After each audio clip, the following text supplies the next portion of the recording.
आणि आता पाहणार आहोत लोकसभेच्या महासंग्रामासंदर्भातल्या टॉप 9 घडामोडी। शरद पवारांनी माढा किंवा साताऱ्यामधून लोकसभा लढवावी, कार्यकर्त्यांचा शरद पवारांना प्रस्ताव। सूत्रांची माहिती, तर निवडणूक लढवणार नाही हे मी आधीच स्पष्ट केलंय, शरद पवार यांची कार्यकर्त्यांना विनंती। शिरूरमध्ये अमोल कोल्हे विरुद्ध आढळराव पाटील लढत होणार। आढळराव पाटील यांना प्रचार सुरू करण्याच्या अजित पवारांच्या सूचना। आज किंवा उद्या अधिकृत घोषणा होणार।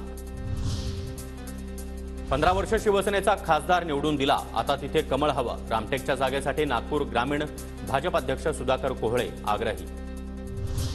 सुनेत्रा पवार आज बारामती दौऱ्यावर, तांदुळवाडी भैरवनाथ मंदिरामध्ये दर्शन घेऊन दौऱ्याला सुरुवात।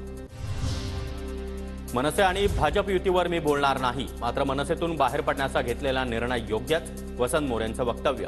महाविकास आघाडीकडून लोकसभेचं तिकीट मिळवण्याचा मोरेंना विश्वास।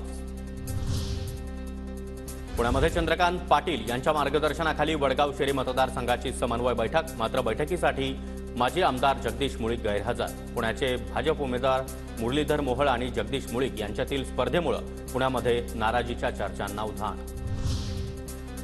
राऊत आतापर्यंत आमच्या मतावर निवडून आलेत असं म्हणत संतोष बांगर यांच्याकडून देखील राऊतांचा भंगार असा उल्लेख। राऊतांनी बांगर यांचा भंगार असा उल्लेख केल्यानं बांगर देखील आक्रमक।